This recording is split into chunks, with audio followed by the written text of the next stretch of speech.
न घर का न घाट। या तो घर के ही रह जाओ महाराज, या तो घाट के ही हो जाओ, बीच के नहीं। कि न राम में और न तो रहीम में, उलझन में दोनों रहे, माया मिली ना राम। तो भगवान की सुनोगे तो भगवान सुनता है, वो तो मोर पंख धारण करता है, तुच्छ पक्षी पर भी कृपा करता है। बरहा पेड़म नटवर बपू, वो कोई साधारण नहीं है, बहुत बड़ा नट है। हाँ, कोई भी फिल्मकार और नाटककार इतना बढ़िया नाटक नहीं कर पाएंगे, न इतना श्रृंगार कर पाएंगे। बहुत सुंदर नट है, अच्छा नट है, नाटककार है, अभिनेता है, तो कोई मंच भी तो होगा। हाँ है क्या?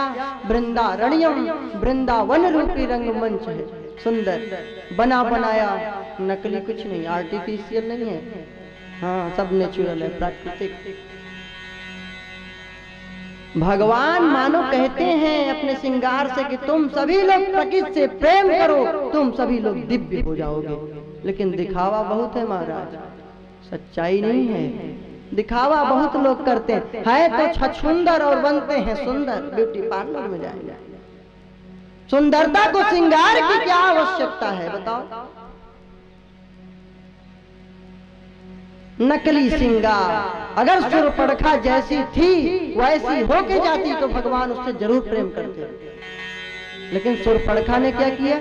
छल कपट किया। भगवान कहते हैं मोहि कपट छल छिद्र न भावा। अगर वो राक्षसी ही बन के चली जाती तो भगवान उसको अपना लेते। लेकिन नकली श्रृंगार, सुंदर थी क्या? सुंदर वेश बनाई है, रुचिर वेश है, रुचिर वेश धारण करके प्रभु के पास गई। अब नकली बनावटी वेश कब तक टिके? अब बोली बच्चन, थोड़े से बात बोलते, बहुत मुस्कुराता, मुस्कुराती ज्यादा है, दिखावा। हाँ, एक ने बढ़िया सुंदर साड़ी खरीदा, हाँ माता लोग खुश हो जाएंगे, आप लोग भी खरीद लेना। हरी हरी चूड़ियां पहन ली, लाली लगा ली, बिंदिया लगा ली, ब्यूटी पार्लर में गई हो। अब गई सब्जी वाले के दुकान पे, हाँ, अब पूछ रही आलू का भाव, दिखा रही हाथ के चूड़ियों को। हाँ, आलू कैसे रुपए किलो? आलू कैसे रुपए किलो? मतलब देखो चूड़ी ठीक है, बाहर दिखावा। साड़ी का पल्लू देख के, हाँ भाई ये पैजनी, ये पायल कैसी है? देखो साड़ी ठीक है। फिर लाली की तरफ, हाँ, अपने को ही दिखाने में हम परेशान हैं। जो भगवान को दिखाता है वह भक्त होता है, जो अपने को दिखाता है सुरपड़खा जैसा शैतान होता है, वो असुर होता है, अभक्त होता है। जो अपने को दिखाए उसके अंदर वासना होती है, जो दूसरे को दिखाए, भगवान को दिखाए, उसके अंदर उपासना होती है। वासना की दृष्टि से गई थी वेश बना के। अब जब नकली वेश बना के गई तब तो झूठ भी बोली। क्या बोल रही है? विवाह विद्युत जिह्वा से हुआ है इसका, लेकिन कहती क्या है?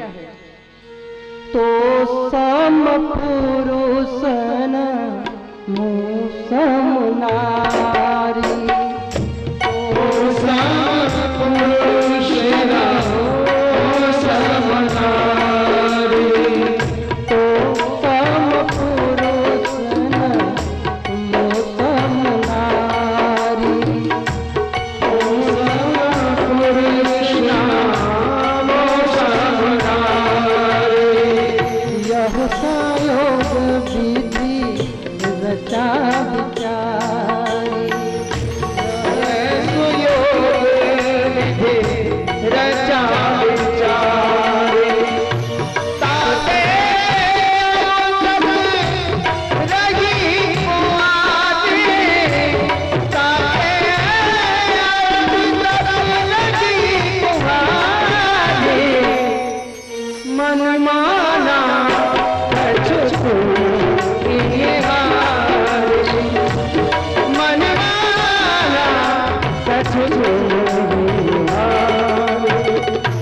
मनमाना करने वाले ऐसे ही होते हैं भाई।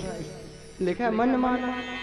हाँ, निहार तो रहे लेकिन मन माना, जैसा मन कर रहा है वैसा कर रही है। करे तुम्हारे जैसा पुरुष नहीं है, मेरी जैसी कोई स्त्री नहीं है। हाँ, कुछ संत तो कहते हैं कि इसके पति को रावण जब मार डाला था तो इसने संकल्प लिया था कि रावण का विनाश करूंगी। रावण सगा भाई है, तो बोली तुम्हारे जैसा कोई पुरुष नहीं है, तुम भी उसका विनाश करोगे, और मेरी जैसी स्त्री नहीं, मैं भी चाहती हूँ इसका नाश हो दुष्ट का।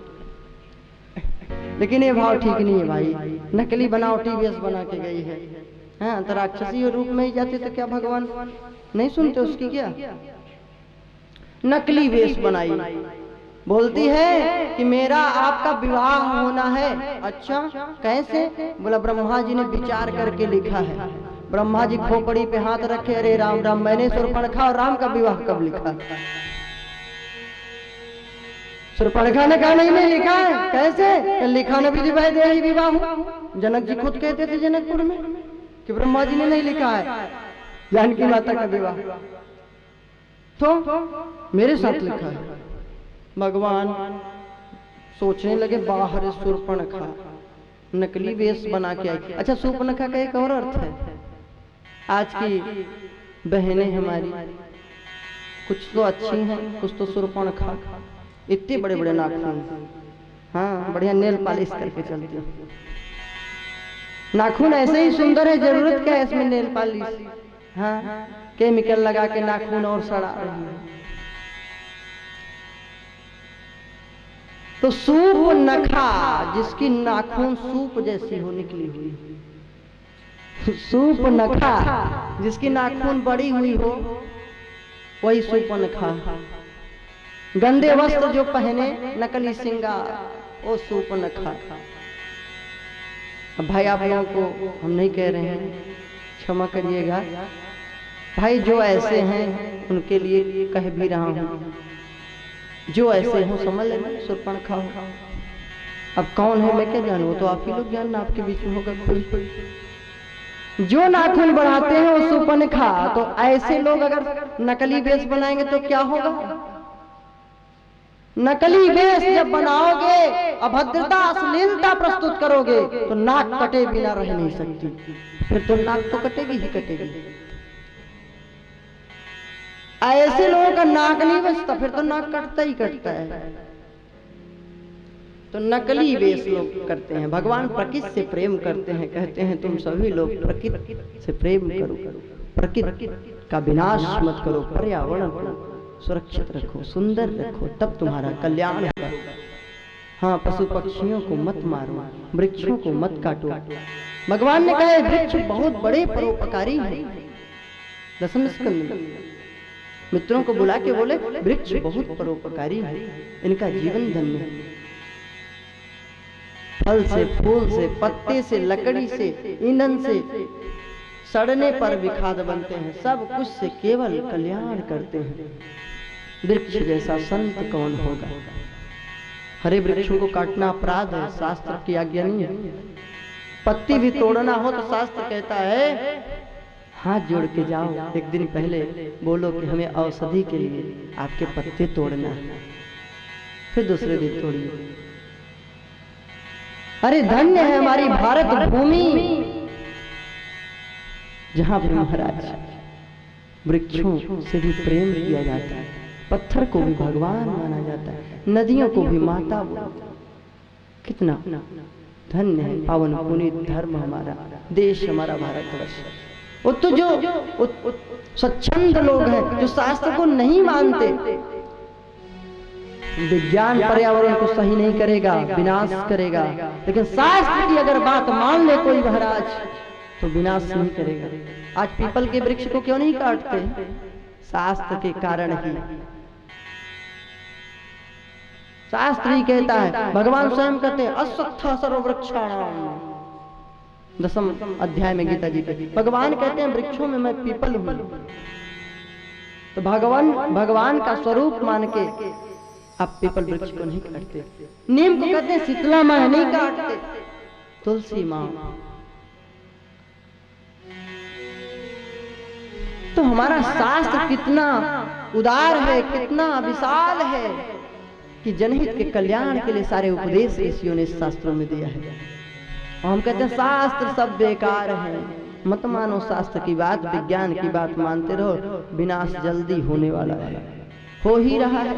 इतने सारे रोग, विज्ञान एक खोज करता है प्रकृति की तरफ से, उसके पास पिटारी है, 10 बीमारी छोड़ती है प्रकृति।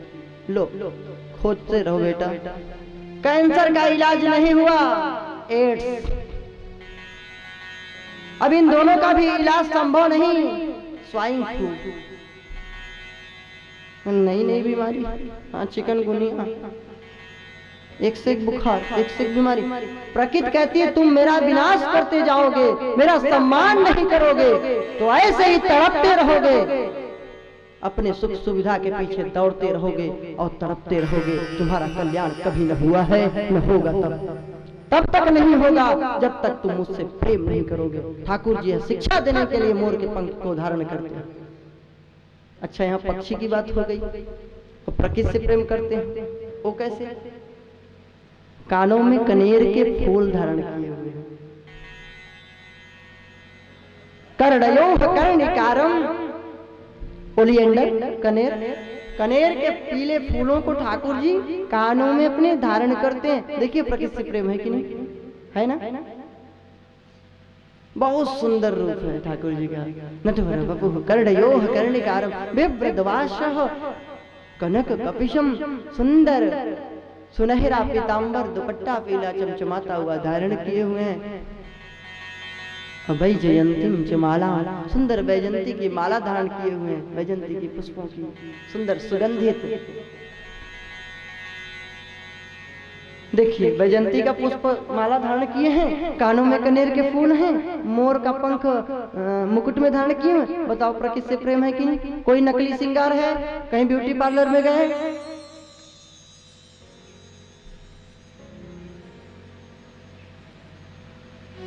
वैजयंतीं च माला, और क्या कर रहे हैं? रंधान वेणो, अधरों पर बंसी धारण किए हुए हैं, सुंदर बंसी वादन, अधरों से बंसी वादन कर रहे हैं, हाथों में सुंदर बंसी लिए हुए हैं, अधरों से लगाए हुए हैं।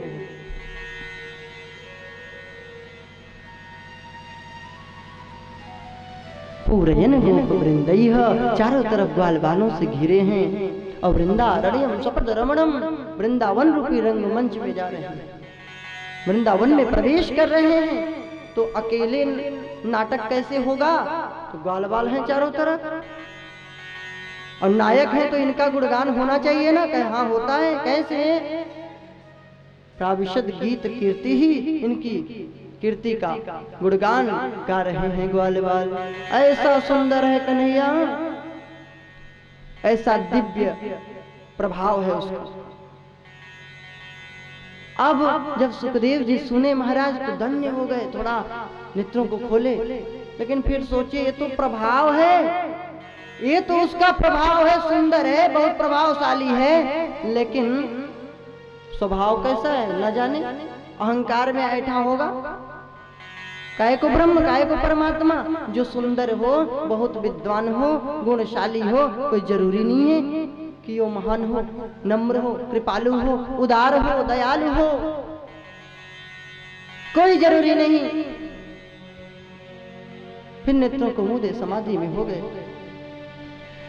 शिष्य वापस आए, बोले व्यास जी से गुरुदेव, उनकी समाधि फिर लग गई, कोई ध्यान नहीं दी इस श्लोक पर।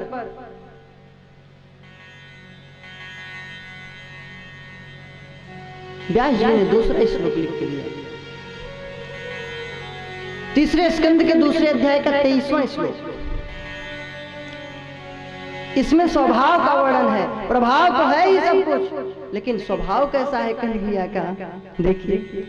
अहो पक्रियम स्तन काले कूटम, अहो पक्रियम स्तन काले कूटम, जिघांसया पायदप्य साध्वी, कृष्ण गोविंद हरे मुरारे, नाथ नारायण वासुदेव।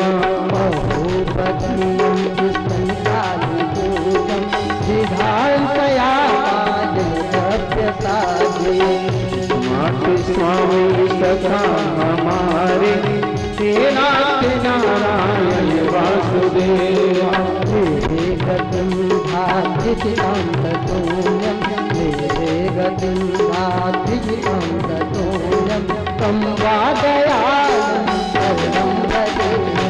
माता यशोदा हरि को जगावे जागो प्यारे को। माता यशोदा हरि को जगावे जागो प्यारे को। सखा गोकुल बुला लगे हे नाथ नारायण वासुदेव कृष्ण हरे हरे हे नाथ नारायण वासुदेव।